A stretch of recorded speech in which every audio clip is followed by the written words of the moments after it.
Welcome to the Terrible Podcast with your hosts from SteelersDepot.com, where you can find all your latest and greatest Steelers news. It's Dave Bryan and Alex Kozora, always lit, talking Steelers. And now, here's Dave and Alex.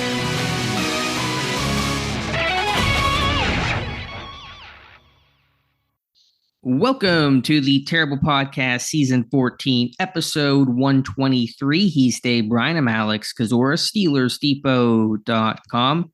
Thanks for being back with us here this Saturday, Steelers Nation, as it is the sleep fast night of the NFL Draft as Day 2 wraps up, rounds 2 and 3, getting ready for the final day of the 2024 NFL Draft, rounds 4 through 7, and of course, the undrafted free agent frenzy. Dave, 3 new Steelers, 2 Wilsons, and a Frazier. That's a name of a sitcom from like the 1990s, right? 2 Wilsons and a Frazier. And we got to all bow down at the altar of the Dave mock draft. The rounds may not have been 100% accurate, but you are crushing it right now, my friend. Yeah, I mean, the rounds are off, but look, anytime that my whole goal when I do those things and we list out, the extra player, others considered and all like that, is to kind of model it like the contest that we do where everybody gets 50 shots at naming 50 different players that they think will be drafted by the Steelers. And then obviously we ask people in that contest to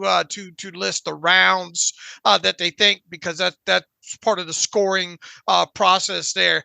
But I mean, look, anytime that you get, I've done this long enough now that anytime that I hit even just one player in a mock draft, regardless of a round, I'm happy with it. But anytime you hit 2 or more, it's really the blind squirrel finding the nut there. But look, the 2 that I hit, obviously, Zach Frazier and Roman Wilson, both had in the wrong round there. I mean, it's not super hard to draw connections to the Steelers, and the only hard part is making yourself pull the trigger in a certain round, right? When it comes to the final time that you do your mock, or the 7 rewrites that follow after it, as I know you probably can relate to there, but. Yeah, once again, I think my goal when I write these things up is to write the player I think will be drafted in a round, and another 4 or 5 players that considered there, and then in that total list of say 35 or 40 players that you build out there, you hope to have a lot of the Steelers selections in there. I think that's the ultimate kind of goal in this thing overall. But yeah, I'll take it. I'm not ashamed of it here, and I don't think the Steelers will be ashamed of the 3 other players that they added on Friday. For sure, your 1-man, 1 mock strategy is working out well. But the picks on Friday at number 51, center Zach Frazier from West Virginia. At number 84, Roman Wilson, the wide receiver from Michigan. And then at number 98, Payton Wilson, the inside linebacker from NC State. So 3 names we've talked about throughout this process. 2 of them coming in for visits in Payton Wilson and in Zach Frazier. Frazier was a local guy, but still Pittsburgh knew him well. A pretty short trip from Morgantown to Pittsburgh for his NFL career. So Dave, let's kind of fly through things, talk about these names, and give you a preview for day number 3. Zach Frazier at 51. Again, board breaking perfectly for Pittsburgh. They can stay at 51, did not have to trade up, and they get one of those top 3 centers. Graham Barton going in the first round, Jackson Powers-Johnson going in the 40s to the Raiders, probably to play guard, but Frazier falling to 51. I mean, that was the hope. I mean, the hope was get a tackle in the first round and get a center in the second round. I thought you'd have to trade up for, to get that center, one of those big 3. Instead, you stay at 51. That works out perfectly. Man, first of all, you sound a lot more well rested than I am. Oh, I am not. I promise you. This is all 2 minutes after we're done with the podcast. My face will be on the desk right now.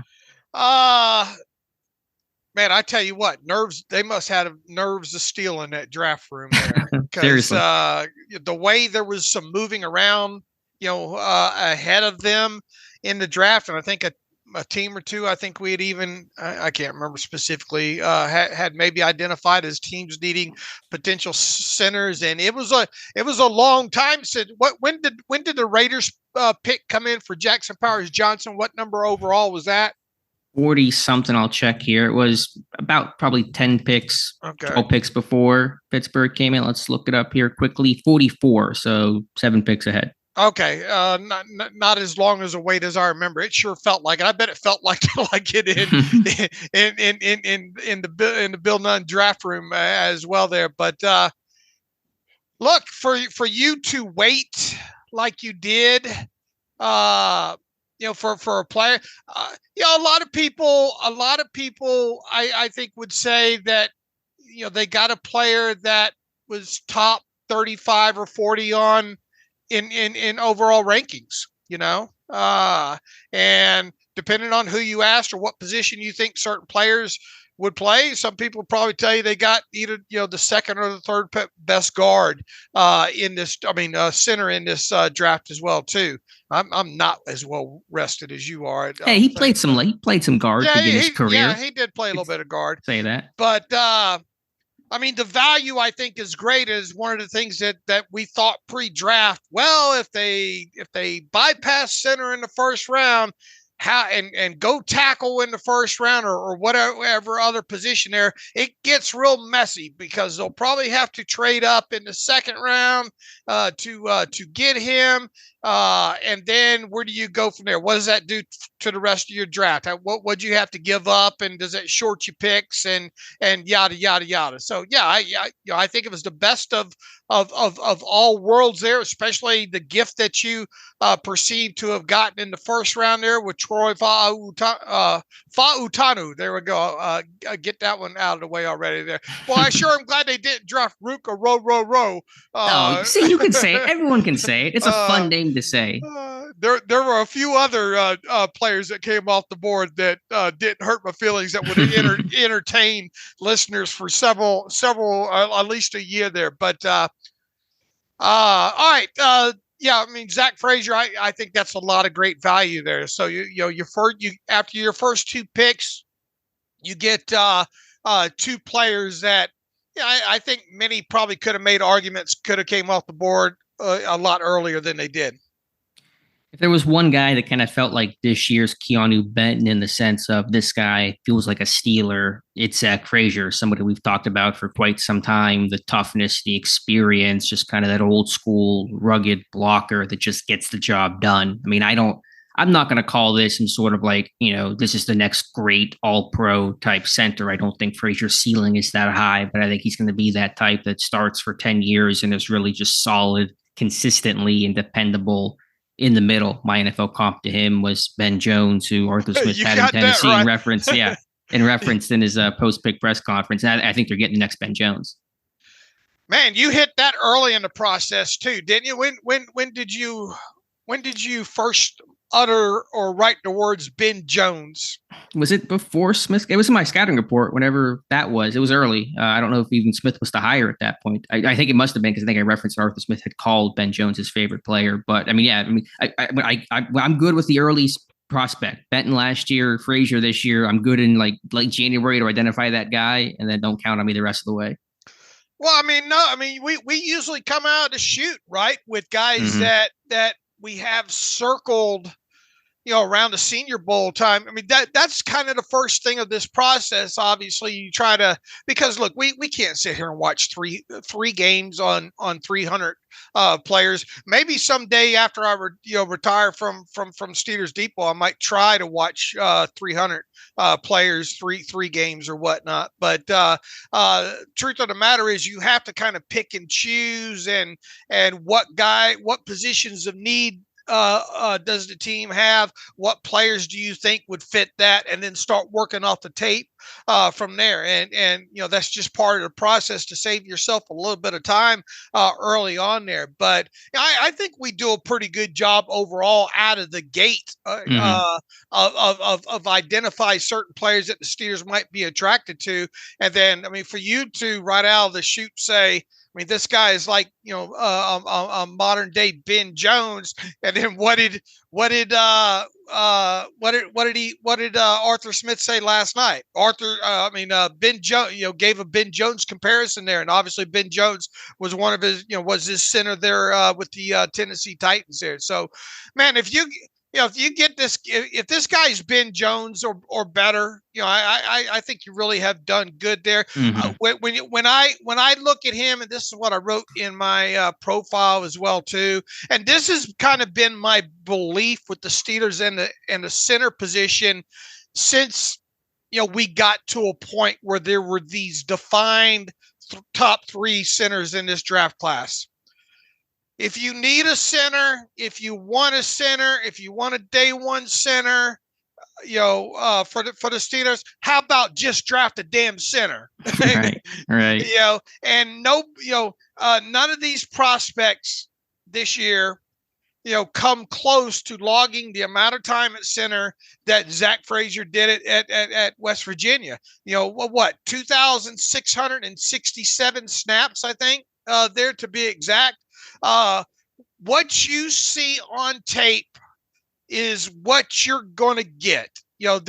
We talked a lot about Graham Barton and the projection involved with him. And yeah, Graham Barton very well might end up being a better center in than Zach Frazier is in the NFL.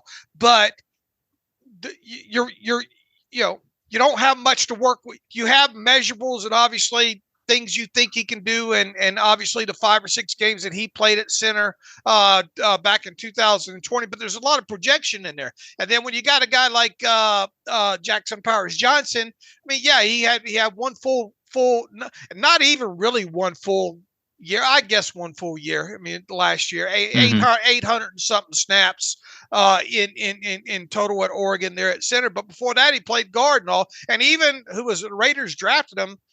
They even drafted him and called him a guard, and I think that rolls along with that 322 pounds that he's listed at there. But the thing with Zach Frazier, I feel after watching several games, some 2022 games and some 2023 games, is, I mean, that he is who he is. And I think there's a level of comfort in knowing what you're going to get out of the guy. I think Arthur Smith said, with him specifically and Troy as well, too, you don't see lulls in their game. The thing with Zach Frazier, too, it feels like when you put him out there, even day one, he's going to be comfortable with all the line calls, with the front identifications, everything that goes along with that, because he's so used to doing that stuff over the course of his career at West Virginia. He's not going to. He's going to see and recognize stuff. So I think he's going to come out of shoot, be a day one starter for this team. You widen him up and you just point him in the right direction. Yeah, and that's what this team needs. They need a day one starter at center. They did not have somebody. I had no appetite, desire to watch Nate Herbig play a bunch of center this season. He'll probably still be the backup, and if Frazier gets hurt, then he'll have to go in. So be it. But you have a defined starter, a guy ready to play, which is a stark contrast from the last center they tried with Kendrick Green, who was not a refined and day one type of starter. They shoehorned him in and had predictably terrible results. Yeah, I still remember the comment that Ross McCorkle made in the roundtable that you could combine Graham Barton's and Jackson Powers Johnson's snaps at center, multiply by 2, and it's still not as many snaps as Zach Frazier played at center at West Virginia. And so that just speaks to the experience level. And so, yeah, it's very consistent tape. You look at Frazier, his balance, he's never on the ground. It's that wrestling background that he had, a 4-time state champion in high school, going 159-2 in his wrestling career, one of which he lost only because of an illegal move in a match. He was up 8-0. That translates to the football field, the technique, the leverage, the pad level that he has. Again, not a super athlete, not somebody that's going to be, making maybe some of the super splashy wow plays, but just technical, get the job done, just block him up. That's what Pittsburgh needs. That's what Pittsburgh's getting. Look, he can get out in space if you need him to in the outside zone and stuff like that and all. But he obviously isn't the Marquise Pouncey build. I mean, remember how sleek and athletic Marquise Pouncey was when he came out, and I mean, he's not obviously that level of athleticism. He's more roly-poly athleticism, you know. I just to make clear, I don't think, schematically he'll limit you in any sort of significant way. He just won't have the super wow plays that maybe a Graham Barton or Pouncey would be capable of. Right, and he's also not one of those guys too that his athleticism is better than a Chris Kimoatu, to a degree. You remember Chris Kimoatu? He could get on the hoof, but if you just barely sidestep him, he's going to go right past you. You know, he was a straight line guy. That was right. it. Right. I think Zach Frazier's got more, COD, change of direction and all to his game than that. Look, you can pull him. He can reach. He can get across the 3 tech and cross face that way. He can get to the end of the line of scrimmage quickly and log block, turn him back in. Those kind of things. He can definitely get out, get the snap off, get to the second level. That kind of stuff there. So you can put him on the move if you needed to, and even you see in his tape him pulling out from the center position there.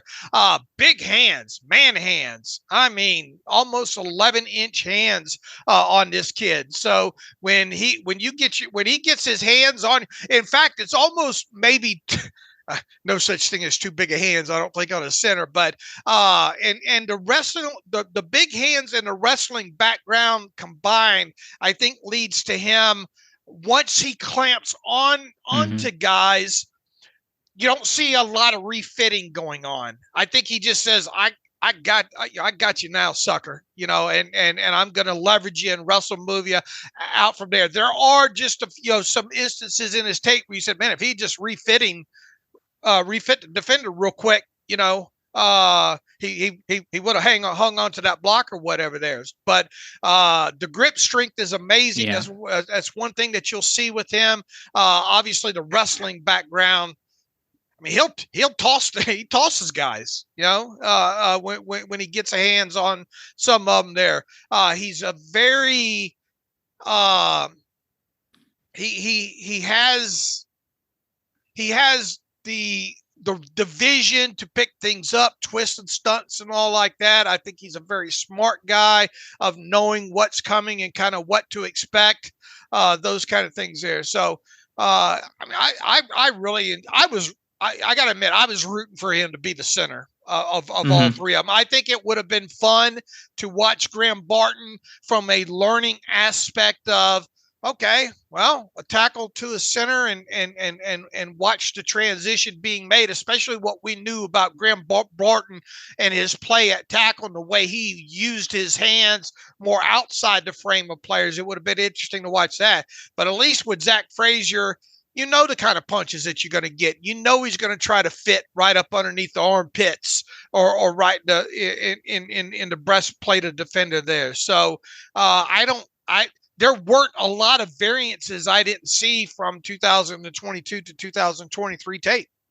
Yeah, he's torquey because of that wrestling background. There's violence in his hands. He's got a really strong punch that can stun and jolt defenders, especially in pass pro. He can back block on, gap schemes. He can, I think, reach and cut off on zone schemes. Again, it's never going to be this super fluid, out in space type of stuff. But again, I don't think there's any sort of big schematic limitations where you can't run a concept because of his athleticism. It's serviceable. It's acceptable. It'll get the job done. And he makes up for everything with the really good techniques that he displays. Also, just a very minor note here, a left-handed snapper. You don't see that too often. And last time Pittsburgh got a chance to draft a left-handed snapper was Creed Humphrey in 2021, which they passed on twice for Najee Harris and Pat Frymuth. And so they get the left-handed snapper there in Zach Frazier. But yeah, just super solid guy. Because again, I mean, if you didn't get the top three centers, there are centers in this class. There's some talent, but man, you really would have felt shaky on, okay, can this guy play right away if you draft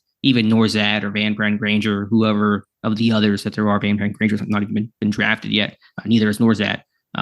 So, you really, at the NFL, was there another center drafted after Frazier in rounds 2 and 3? Was the Bordellini's out there, Van Granger's out there. Bordellini wasn't drafted. I can't remember. Right. I mean, so much happened. I'm able to watch every draft up until the Steelers picking around. And it's just chaos. And then it's just chaos. And then I have to go back later in the night or the next day and look at, that team drafted that guy. But I don't think there was a center taken. Okay. I'm going through and so that speaks to the NFL collectively saying like those are the top 3 centers, and there was a pretty big drop off from Barton, Powers Johnson, who's not going to play guard, and Frazier to the rest of the group. And if Pittsburgh had to go to the rest of the group, that would have spelled trouble. Yeah, I sort of ignored my own rule this year. What do we say at the start of almost every pre-draft season? Centers fall. Centers get pushed down. Centers fall. Then you get all wrapped up, especially when the team has a need, and you start spending hours research for a post of who else needs centers across the NFL, and your mind starts working against you, and you watch tape on all 3 of them, and you think, oh man, he pretty good. Maybe I'm underrating where he's going to go, and then you get to the draft and you have one center go in the first round, and the next 2 don't go are completely off the board until pick 51 overall. So get that tattooed on me. Centers fall. Maybe I'll remember it next year. Look, you got one of the top 3, and that I think most of us agreed that should be the goal with this team within the first 2 rounds of the draft, is to get one of the top 3 centers, and they did that. And once again, I mean, you get salt of the earth guy. I mean, I don't imagine the character look on him was very hard at all, especially with Blaine Stewart there at West Virginia. Right. I mean, he's been at West Virginia so long, and of course the proximity, to Pittsburgh. I bet it was easy to kind of have scouts run over there and watch games and whatnot. And look, I think everybody should be very happy with the pick. I mean, obviously, should help improve that center position immensely day one. Yeah, there's no questions on Zach Frazier, the person, at all. I mean, he's West Virginia born, stayed local. He's married. He enjoys, what did Arthur Smith say, woodworking. Like, that's what he does in his spare time when he's not playing football, is he's, just kind of probably in his garage somewhere or something like that, making something. So no questions about Zach Frazier. I think the person, and you're pretty confident in who he is as the player. Absolutely. All right, at number 84, after that, relatively long wait into the 3rd round, with the first of the Steelers' 2 third-round selections, they took Roman Wilson, the receiver from Michigan. I'm kicking myself here because I said on the podcast I was convinced I was going to go Roman Wilson, although for the 2nd round in my final mock draft I went Pearsall last second. But to me, that's really good value, a strong route runner, productive, and somebody I think Mike Tomlin's been high on for quite some time. Excuse me. Yeah. Oh, had a swallow wrong there. This was an easy dot connector in my opinion, especially when you look back at kind of the interaction the 2 had at the Senior Bowl, pitting him up against Quinyon Mitchell from Toledo. To hear Roman Wilson speak around that time. I think he said, I met Mike Tomlin a few times, at the combine, I think. Met Mike Tomlin a few times even before I played college football. He's just a great guy, definitely cares about football. You don't see many head coaches show up at the Senior Bowl. He's one of the guys, and he's interacting with the players, just a great dude there. There's that moment in the Senior Bowl practice footage where Roman Wilson comes up and kind of daps Mike Tomlin up like the 2 known each other for 5 years over there. And then obviously Mike Tomlin at the pro day. Roman Wilson was not brought in for a pre-draft visit, I don't believe, but that's probably because they did not have any questions. I think about him. A Michigan product, 107. He broke the we talked about that 100 catch kind of barrier for wide receivers in the Steelers a couple years ago, thinking that, to get away from kind of the 1.5 year or 1 year wonders or whatnot, that the Steelers generally like around 100 or more receptions out of the wide receivers that they draft. Well, Roman Wilson caught 107 passes for 1,700 yards, 20 touchdowns. So one every almost 5 catches was a touchdown during his college career. 45 of those catches that he had, which was a little less than half. His catches resulted in gains of 15 yards or more. 22 of his catches went for 25 yards or longer. He played a lot, quite a bit in the slot, but as I think we mentioned in another show talking about Roman Wilson, he did play a little outside. And let's see, 71.7% of his catches last year happened between the numbers. His average depth of target in 2023 was a very impressive 13.1 yards, and his average depth of completion was an equally impressive 11.8 yards. That means that the average depth of every catch that he made was 11.8 yards past the line of scrimmage. So there's that to him. I think he's a nice contested catcher, in my opinion. I think the biggest thing that he needs to work on is refining his route running, and then on any instance where he's not allowed a free release against press or man or anything, a motioning release or anything like that. I think that's one of the things that he'll have to work on is those kind of non-free releases. Yeah, to me, that's the biggest concern, just the overall, I think, below average frame. He's 5'10", I think, in change, 185 pounds, not particularly strong. We'll have to work probably on release packages. That's how Michigan help, smartly so, but help free him up with a lot of motions and working out of the slot. Not seeing a lot of press coverage in that regard at the college level. And yeah, the question to me is, can he be an outside guy? And if not, who is going to be their outside guy in, say, 12 personnel opposite George Pickens? Still not sure. Still think there could be some work to be done at receiver. But to the player, good player on tape. I think his route running overall is really strong, creating separation at top of his route, rocker step on some of these over and crossing patterns that gets him open. Good body control, really solid hands. Dude just catches everything around his frame. Have the biggest catch radius, but throw it in his general vicinity. He'll adjust and make the play. A willing blocker with effort. Again, the size is not overwhelming, but there's effort. Take the effort of the small guy over the lack of effort from a big guy. Just in a vacuum, you want guys that'll play hard. And again, going back to, I think, what Ross had said, Michigan, the mentality was no block, no rock. And so, Wilson understands the standard playing in a run-heavy offense in Michigan and was super productive. 12 touchdowns last year on not a ton of opportunity compared to other receivers in college football. So it's a good player. I'm happy with the value for sure. Thought he would be a potential guy at 51, get him at 84. Fantastic. I just wonder, is he going to be an outside guy? And if not, what else is there to be done at that position? Yeah, it's a good point. You would like to have something else to kind of go along with him, especially as he develops. Greg Cosell, I think, is one of several that has some very detailed stuff on scouting reports on Roman Wilson, and he kind of compared him to one guy that you and I, and a lot of people obviously like over the years, and that's Tyler Lockett. Out of the Seahawks, and I think you can kind of see some of that in his game for sure when it comes to him. As far as the blocking goes with him, you'll see that one clip around the goal line, obviously float around and him get real physical and all like that. That's the high side. That's the extreme side of it with him. I'm not going to sit here and say that there's a lot of that scattered throughout the tape that I watched with him, but he is a willing and able blocker, and especially for a guy of his size. So that clip that you'll see floating around of him, put the guy on the ground and all like that.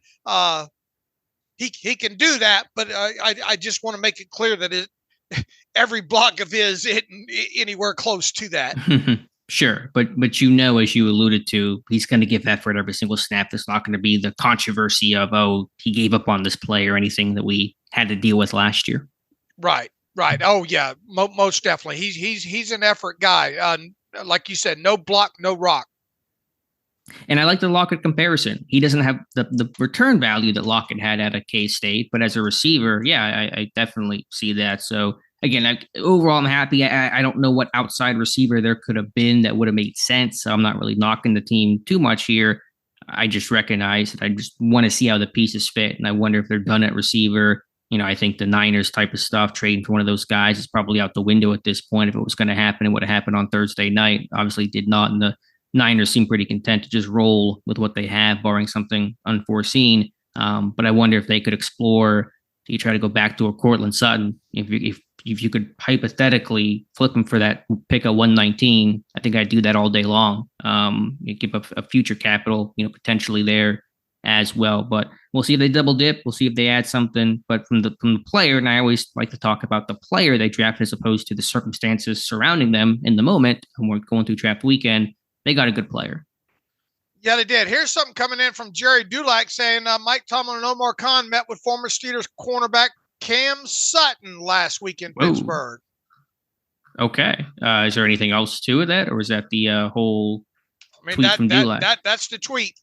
Okay. I mean, I know Sutton's still going through the legal stuff. It did, I think, get knocked down to a misdemeanor. I don't think he's facing felony charges any longer. And there is that void there in the slot we talked about. Okay, could Patrick Peterson come back, given this team's not addressed the slot corner position?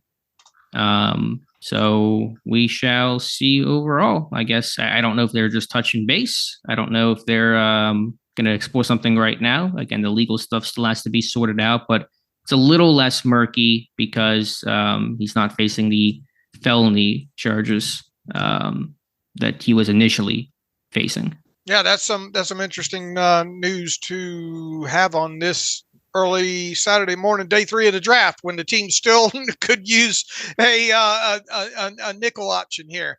Back to what you said about for a moment there. I saw Sutton in that tweet, and I thought, oh, you thought Cortland? I was thinking something to do with Cortland there. Here's the thing to keep in mind too. Look, it wouldn't hurt my feelings for this team to double dip at a wide receiver position. I even did that in my mock draft. I think I had Luke McCaffrey as the second wide receiver drafted there. It would not surprise me if this team did.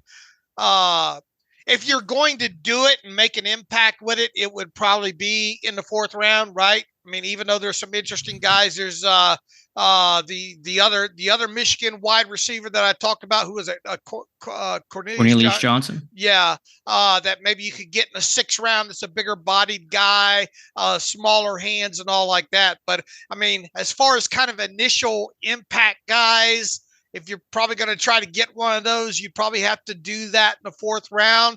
But here's something else to kind of remember. Right after the draft, teams either might be willing to part with a guy via a trade, or some might outright release a guy or two. So maybe you look at something, like that. And is it Tyler Boyd still out there at this point? Yeah, but is he just more slot options? Is it just? Yeah, but at least he gives you a guy with experience, though. Sure. I get that. I'm just looking for more of that defined outside type receiver. I mean, maybe you could try to piecemeal Wilson and Boyd together, but right. Yeah, I think ideally, if you could get a Cortland Sutton, if they're going to do something at receiver in terms of potential year 1 impact, it'd have to be in the 4th round. I think Javon Baker from Central Florida is a fun player. He can make some really spectacular catches and averaged almost 22 yards per catch last year, despite not having amazing quarterback play with John Rice Plumlee there. So we'll see. Just a thought. Again, there's other positions they certainly will have to address today, I think. But just my desire, I want to put out there to add a bit more at wide receiver. Yeah, because it's a lot to put on a plate of a rookie draft pick too, to come in and play 700, 800 snaps, or especially, contribute right out of shoot. Now, Roman Wilson comes off as a very smart kid, and I don't think you have any problem. But there's just nuances of the game and offense and all that he's going to have to pick up along the way. What I'm trying to say is hard to can he come? Can you trust he's going to come right out of the chute and be and hit the ground running and an instant stat producer? Would you like to have to kind of bring him along? Look, he's going to be on the 53-man roster. Obviously, he's going to be on the game day roster and those kind of things. But it would be nice to have another wide receiver to kind of move around with him. And yeah, I know you got Van Jefferson and Quez Watkins and all like that, but I would like an upgrade. Yeah. Can I trade those? Can I trade those two in and get on an upgrade model or something? Yeah, the defense rests when you say those two names in terms of needing an upgrade there overall. Although I'll probably talk about this more throughout the offseason, but we know under Arthur Smith how many receivers typically put up numbers in an Arthur Smith offense on a given season. One. Right. Yeah, it's AJ Brown in Tennessee. It's Drake London in Atlanta, and the other guys kind of just put together 30 catches between three of them and a couple touchdowns. So could that mirror what happens in Pittsburgh this year, where Pickens is your obvious number one? The passing game runs through him on the outside, and you have a bunch of tight ends and backs and Wilson a little bit and some other receivers to chip in. Potentially. I mean, that's kind of been the model of the Smith offense. Is it ideally what I want? No, but that's how it's gone. So we'll see what happens. Right. Yep. But look, I mean, I think they'll add to that room. Yeah, I think so as well. What is Duck tweeting about Ben right now? Everyone's meeting Ben. I know Ben met Pouncey yesterday. So yeah, it looks like Ben might be on a world tour or something. Yeah, looks like it. Retirement's treating him pretty well. All right, so that's the book on Roman Wilson, and then we go to pick 98 for the other Wilson. They're drafted. It's all Wilsons right now. Everything's coming up Wilson. Payton Wilson from NC State at 98, falling due to medical concerns. But I think, Dave, and I think many people had this opinion, pre-draft, that from a pure tape standpoint in 2023, the best inside linebacker in this year's class was Payton Wilson.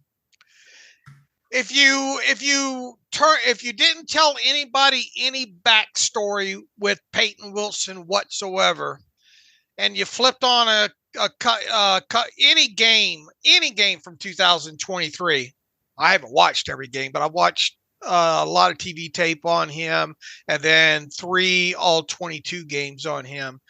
But any game with him from 2023, I think you'd come away saying, man, is this? And if I told you ahead of time that this isn't the best off the ball linebacker class, overall this year, if I gave you that kind of cheat in it, you'd probably say, well, Payton Wilson's probably the top off the ball linebacker in this class.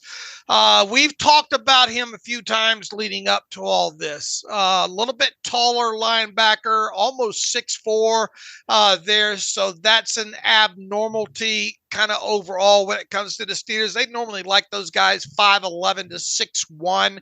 I think generally that doesn't mean that, they take out tape measure and say, you're not the guy, but generally a little bit taller. He's a little bit wafier, I think, overall, at least in his build. Overall, he is what I said about him several times in this thing is those knee injuries alone. If you did not know about him, this guy can still run. I mean, he can still run. He can sideline to sideline.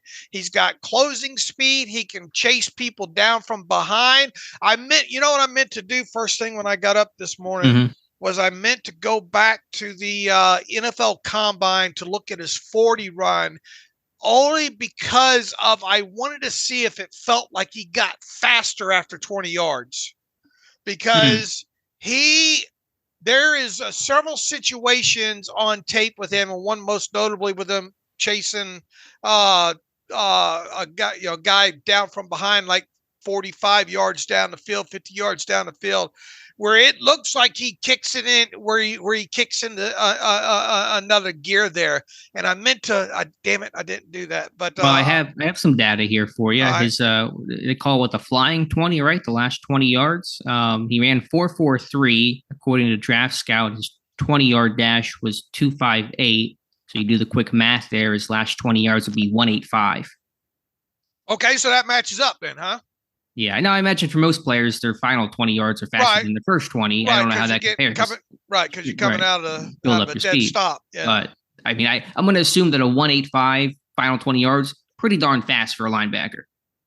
Yeah, you know what I'm trying to get to, though, Yeah. where it got looks another like gear to him. Right, where a guy looks like he shifts it into gear.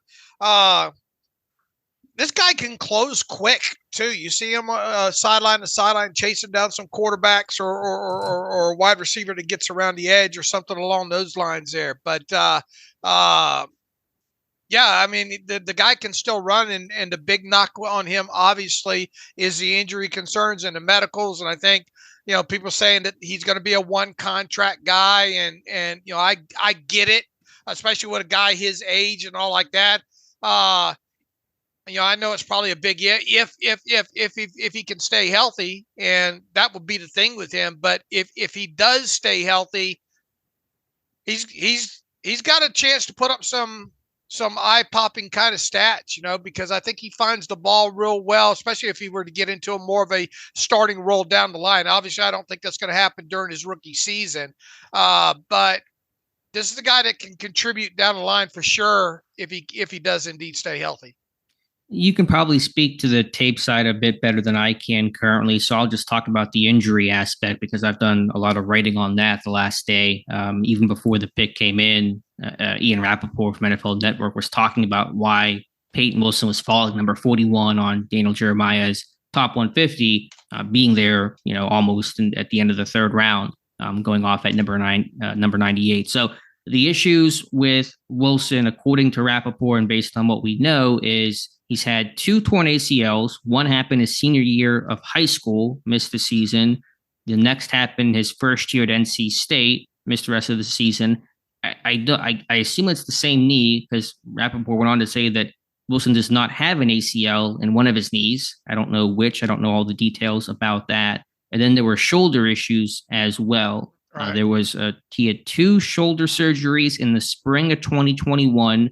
Both shoulders, don't know the exact nature of what those were. And then later that fall in 21, 2 games into the season, had another shoulder injury and surgery that ended his season. And according to Rappaport, one of those surgeries of the 3 did not go well. I don't know exactly what that means. And so the concerns there are all that history. And then Rappaport saying that Wilson does not have an ACL in one of his knees. Now, I don't know if that means he was born without an ACL in one of his knees, or if when he tore one, it's so shredded that it effectively doesn't exist.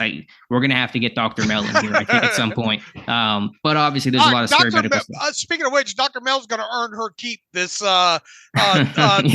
this pre-draft process here, or post-pick process here, because there are a couple of guys that got some. Yeah, got a little bit of injury history in him, I think, But yeah, look, I'm not going to pretend to play doctor here. I'll do it on Twitter every once in a while there, but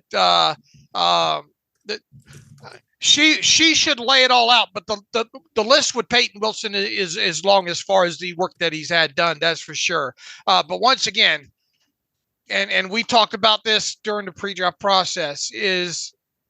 He stayed healthy these last couple of years, and boy, he can still move on the tape, and it's evident. And I think even Terrell Austin was talking to the media, saying that this guy, the speed is still evident on tape there for sure. So he can. The thing, some of the negatives with him, do you, I had to look this up because I thought it was wrong when going back and looking at this last night. Do you remember how long his arms are? Don't look. I just looked again, but I knew they were short because when I did my what they look for study, he missed in length, but you can tell the friends about his inability to feed himself. No, I wasn't going to go that direction because I popped on the game against Virginia last night. By the way, those uniforms that North Carolina State wore against the white with the blood red. Do you remember those? I can look. Are you loving them or hating them? I loved them, man. They really popped. I mean, they really popped. But anyway, in that game, I turned on that game against Virginia last night. He will. No, what I'm getting at is I saw certain shots of him. His arms look longer than the 30. Was it 30 and a half? 30 and a half. Yeah. I mean, to me, his arms look longer than 30 and a half. Now, maybe that's the posture, or maybe that's because his overall length, is there at almost 6'4" and all like that. But in remembering the arm length, which we've obviously had since the combine, there are only a few times where that I saw where I thought, he's got to unstick himself, from defenders. He is more than willing to take on guys at whatever level. And look, they used him to rush the quarterback a lot at NC State. He is a guy that played off the ball. They line him up over off the edge. He moved around a lot in that defense, especially 2023 tape. He got after the quarterback a lot as well too. Basically, where I'm going here is I didn't get the sense in tape that he struggled to feed himself throughout this process. Yeah, I wonder what the history is. Are there been really good linebackers with super short arms? I imagine he's got shorter arms than Nick Herbig does. Yeah, what does Herbig have? I'm not sure where he came in. What, at 31 something? I think so. That sounds about right. So we'll see what the history is on that. But yeah, it obviously did not prevent him from, none of the stuff he's been to has prevented him from being an awesome linebacker the last 2 years. The health issues, the length issues, he's been ultra productive. And yeah, for a guy with his knee problems, these big bend knees apparently, to run 4.43 and move the way that he does sideline to sideline on tape is still really impressive. So to just go back quickly to the Rappaport point, what his conclusion was, there are 22 teams. I don't know if Pittsburgh is part of that group. I imagine they are, that share medical information with each other to kind of streamline the process, make things more efficient. And all 22, according to Rappaport, believe that Wilson is a one contract kind of a guy. Is that true? Who knows? Nobody knows for sure. But that's their standpoint. That's their concern with him medically, and that's why he fell to 98. Yeah. If not for those, he would have gone a lot earlier. I think Daniel Jeremiah had him like even 41, 41st overall player on his 100 or 150 or whatever it was, and all like that. If he can, once again, it's going to go back to whether or not he can stay healthy. He's going to produce for you. Danny Smith's going to love him too, because this is a hair on fire type of guy. I don't know how much of the interviews you saw with him throughout the Senior Bowl and the pre-draft and the combine and those kind of things there. But I mean, very salt of the earth kind of guy. I mean, you're not going to have any issues with this guy. This guy is all in. I think even he said in his conference call yesterday, I play this game like my next snap could be my last because of all the injuries that he's had and those kind of things there. So you get a very, very strong character guy, a guy that you could even foresee, calling the defense if you got in a situation and going to be a team leader, going to show up all the community functions and all those kind of things there. His brother used to pitch for the Pirates. He loves Pittsburgh, has been to the city before. We say this a lot. There's nothing not to like about this kid. You just hope and pray that he can, stay healthy overall. And if he does, the only other negative thing that I would say about him that I think immediately stuck out on tape with Payton Wilson is he tends to want to, because he's longer, he tends to tackle higher, I think at times. and he'll miss some tackles that way. Guys will shrug him off. I think he missed a sack or two I saw on tape because he tends to want to go up high even. So you probably need to get him to kind of lower that aiming point a little bit, maybe break down a little bit better with that. He has a great sense of where the ball is always at on the field. So he can I think he finds the football quickly. I think he diagnoses well. And once again, I think the thing when people go through his tape is they'll see that he moved, they didn't play him stacked every snap. He would be all over the place. You'll see him out even in the slot running down the field. With guys, I think as far as a zone defender goes, he definitely has a sense of where to be on the field in passing situations. Obviously, the way that he moves, he can hold his own. I think in man coverage type situations there. So yeah, I mean, you get a smart guy that's productive that can a do it all kind of guy. He's going to contribute immediately on special teams. And here's the thing with him. I guess where I was a bit surprised. This is a linebacker unit that was really eaten up by injuries last year. Yeah. Overall. And we both agreed throughout this pre-draft process that all the places that Aaron Curry was, that we expected them to address the inside linebacker position there. And we talked about the injury history and really how long he is and how the Steelers normally don't go with guys that long as far as height goes. I was a bit surprised he was the pick, but there becomes a intersection data point of where the value versus the pick is. And I think overall with every pick that this team has had in this draft, you would say, man, I can't believe they got this guy here. Yeah, it's like last year. A lot of good value. And I think I think they reached that point where the risk versus where the pick number was, well, we got to take him here, So that's why I think they went the direction that they did.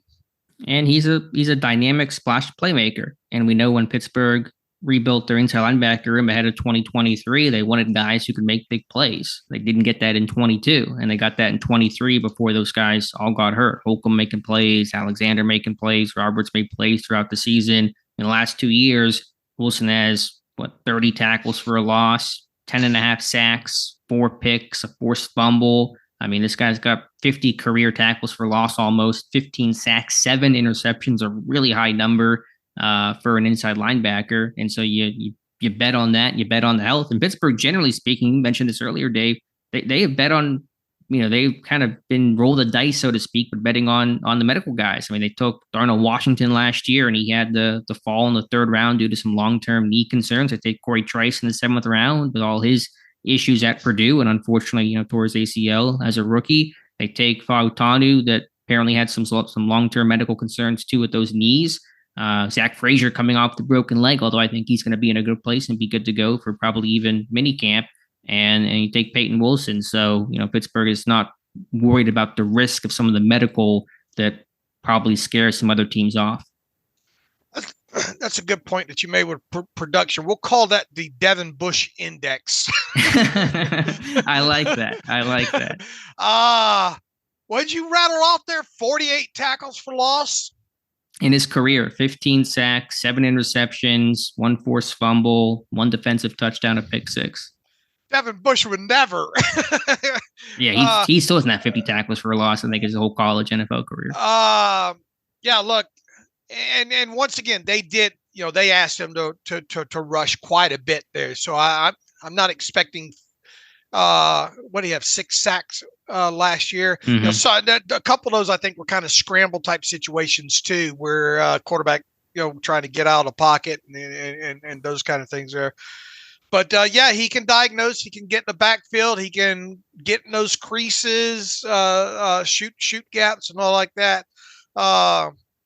It's all about the health with him.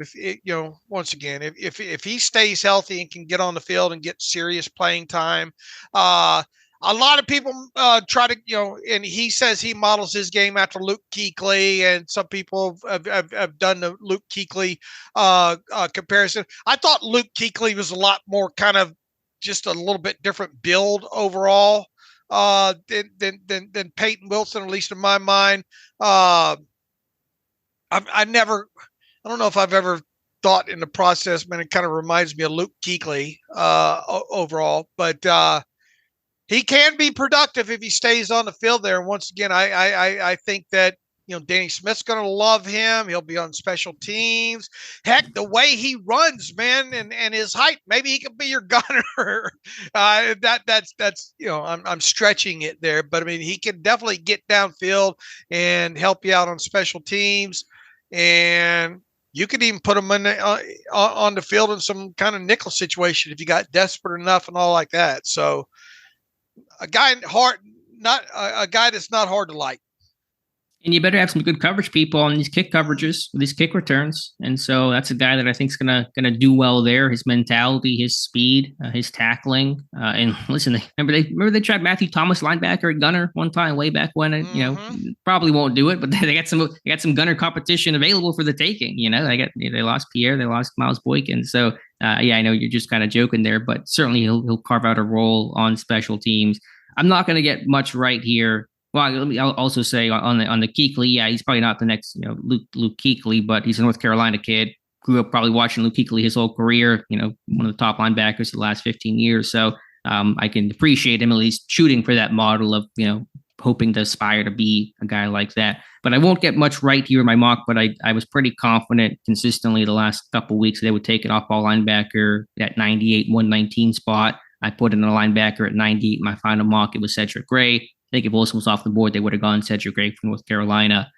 So again, they had a desire to add depth there, given all the injuries. Although, as you kind of alluded to, it's ironic they're protecting themselves from injury by adding a guy with a lot of injury history. Right.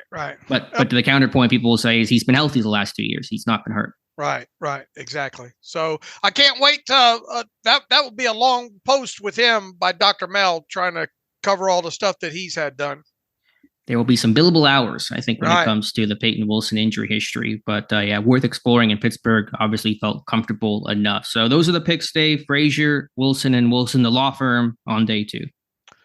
Yeah, look, not a bad haul at all there for this team. You got a tackle, you got a center, you got a wide receiver, and you got a linebacker. And if you would have told anybody you're going to come out, I mean, of the first 4 picks with those positions, it was probably to be expected there, especially with the linebacker, the way Curry made the rounds that he went there overall.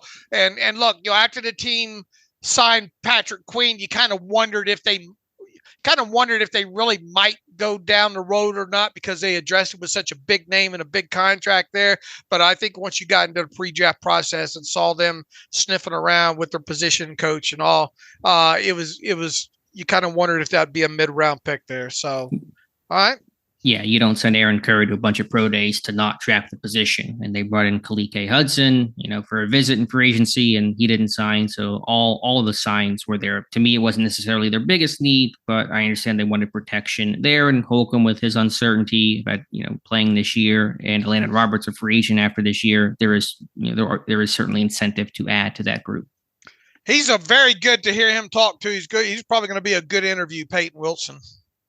Yeah, I think so overall. Yeah, the character seems pretty good. He was arrested when he was 19 or 20 for an underage thing. I think it's one of the just stupid things you do as a kid in college, and you grow up and you learn from. He's 24 years old right now. So Pittsburgh almost never takes guys that are seriously, red flag character-wise. And so I trust that he's matured and grown up a lot. And I think, doesn't he have a wrestling background as well? Yeah, I think so. I don't know if it's as prolific as Zach Frazier. But Pittsburgh, they draft wrestlers. Keanu Benton wrestled too. So they certainly had like that in somebody's background. So watch out for that. He said last night, wrestling instills a lot into you when it comes to football itself, hand fighting. I think that probably helps with it not feeling like those short arms really show up that much on. Maybe that has something to do with it there. Sure. He says, I think if I can get my hands on you, you're coming to the ground. I understand leverage and torque. he actually had said this during the pre-draft process at one point. But wrestling is different. In football, if you mess up, you have 10 other guys to help you out. But wrestling, you mess up, you're going on top. You're going on top of your head, and you're getting embarrassed in front of your mom, your dad, and your friends. The mentality and anger and aggression it instills in you. So maybe that's yet another reason why, even though with listed as the short arms, which once again I had to go back last night because it felt like his arms were longer than that. Anyway, you got another guy with wrestling background in him overall.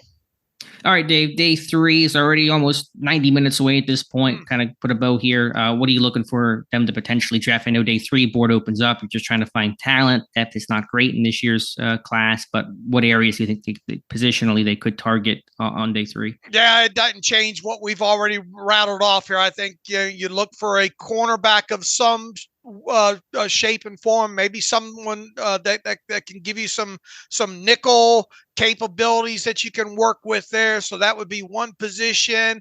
Another wide receiver, if they went down that road, wouldn't surprise me overall. Here, a developmental defensive lineman that you think maybe you could work with and develop, I think could be in the cards here for this team as well. So, and I don't think I'd be totally shocked if they drafted a safety of some way, shape, or form. I know you only have 3 picks on the board here, and you're trying to put 10 pounds in an 8-pound bag or 5-pound bag here. But those 4 positions, I mean, how many defensive players have they drafted right now? 1. And Payton Wilson. Yeah. There will be at least another 2 defensive players probably taken with these final 3 picks. I agree. I think you'll see D-line, some of the day 3 names that came in for visits: Logan Lee from Iowa, Jaden Crumedy from Mississippi State, Christian Boyd from Northern Iowa. I think Boyd's a little less likely based on his testing and just overall scheme fit. I think Lee and Crumedy could certainly be one of those selections. Pittsburgh, by the way, for those that don't know, picking 119 in the 4th round, and then a pair of 6th-round picks at 178 and 195. I think I have that right. I kind of get those numbers mixed up sometimes. So I think D-line, I think we'll see something in the secondary, which is, I know, very broad to say, probably more likely corner than safety, but just kind of depends. And then the other pick, not quite sure, might be based on just talent on the board. Probably will be a Senior Bowl or Shrine Bowl guy, right? Likely. There probably aren't many underclassmen even left at this point, and if they are, they probably shouldn't have declared. Could you see a quarterback? Do you think that's on the table? Carter Bradley, Jordan Travis? Man, I would hope not. I mean, we've talked about it, and those are kind of the names that we've attached to it if they went that direction. But just you've got a acceptable quarterback depth chart that you can work with right now. Just get one of these guys undrafted to come in and sign an undrafted guy, invite one to the rookie mini camp, something along those lines, and call it a day. Sure. I'm with you overall, but we shall see. I'll just mention quickly some names I wrote up this morning for the site, just to throw some people out there. I know if they go 3 offensive linemen, that's really heavy, but if the talent's there, the talent's there. I like Stephen Jones, the guard from Oregon. He's played some tackle. I think he probably impressed at his pro day when Pat Meyer was out there. That's why he came in for a visit. How about the UK kid, Travis Clayton, came in for a visit too? Could that be their Jordan Mailata in the 6th round at pick 195 or so? I think some people think he will get drafted today. Dude's 6'7", 301, 35-inch arms, never played, professional, well, obviously, but never really played football before, but it's been training to play offensive tackle. That'd be interesting. You mentioned Travis Glover in your mock draft, a kid they had a ton of interest from Georgia State. Yeah, at receiver, Javon Baker, Cornelius Johnson, Jordan Whittington from Texas, a big slot type. D-line. How about Gabe Hall in the 4th round? Took Gabe Hall in the 4th round. Would that make you mad? I would like to see what's the corner situation look like that you have suggestions. Kyrie Jackson from Oregon, who's kind of got that Porter type of build. He's almost 6'4", 200 pounds, 32 3/4 inch arms with some production last year. Is Gabe Hall going to fall out of the thing is, if Gabe Hall fell out of the 4th, would he make it through the 5th? Yeah, at some point, someone's going to take the chance. I mean, Mason Smith went what do you go, 50 something? And that's Gabe Hall's similar to that, where it's kind of a lot of developmental traits you're trying to bet on. So I doubt he would be there in the 6th round, but you never know. I mean, look, Gabe is just very, very hot and cold, kind of guy there. I mean, it wouldn't surprise me. He's one of the guys we talked about kind of right out of shoot around Senior Bowl time there. So no, it wouldn't hurt my feelings. I think we've identified the positions we think they should go there. Logan Lee, I think you and Josh have him in the mocks. I think they're a guy that we talked about. Man, if you could get some sand in the bottom end of him a little bit and get him some more experience, maybe a guy to work with there. That Zion Logue out of Georgia is a measurable guy that could potentially be, the final 6th round pick or whatnot. Or if you did some willing and dealing, ended up with a 7th round pick, Logue would probably still be on the board late there as well too. What other names did you have on the list? At corner or just anywhere? Just in general. Yeah, I mean, I mentioned most of the non-corners, some other corners. Jarvis Brownlee Jr., I think it'd be interesting. Yeah, athleticism, isn't great, but I think potential slot, physical type of guy. Daquan Hardy from Penn State, nickel type, came in for a visit. Local guy. Sean Stevens, probably more undrafted free agent, but maybe 6th round. I'm not going to totally discount that. He tested well at the pro day he went to, Michigan State. And then, maybe a safety. I put Mark Perry in my mock draft. Maybe Josh Proctor from Ohio State, who's got some versatility, but we're just kind of guessing at this point. Has MJ Devonshire come off the board yet? No, I should have mentioned him. Yeah, because I forgot to put him on my list. I could really see Devonshire be the guy. He's got a bit more size and obviously local with some ball production. So, I mean, that could be the pick. I think at 119 potentially. And what was Hardy's measurements?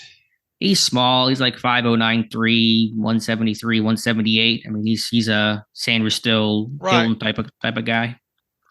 That might end up being the pick. Hardy? Yeah. In the 4th or the 6th? 6 probably. Yeah, I think 6 on Hardy. I could see Devonshire. I think maybe one of those two guys, Hardy or Devonshire, becomes a Steeler today. Yeah, that'd be that'd be an interesting. I wonder what kind of odds you can get team specific on them drafting. I don't have Daquan Hardy as odds out there. For that though, but that's a good list you put together. And then undrafted free agents, it was like 4 a.m. looking at undrafted guys last night. Shame on me for doing that. A quarterback, Rocky Lombardi, Northern Illinois, was at Michigan State to begin his career. Marcus Rosemy Jackson from Georgia. I think some people think he will get drafted, but he ran like 4.8 at his pro day. He ain't get drafted running 4.8. Physical guy though, a guy that will play special teams and block for you though. I'll tell you that. Can definitely see the undrafted vibes there. Doug Nestor, the other West Virginia offensive lineman, Will Putnam, the center from Clemson, small but a bunch of experience. Kyler Baugh, the D lineman of Minnesota. I know Jim Ward talked to him at that Golden Gophers pro day. Some slot corners to look at. The Corey Couch from the U, I think makes sense. Ryan Cooper, Oregon State. Beanie Bishop also came in for a visit. That could be a potential 6th round pick or undrafted guy. And I'd love them to bring in Andre Sam, the safety from LSU, who's older, but really good tape.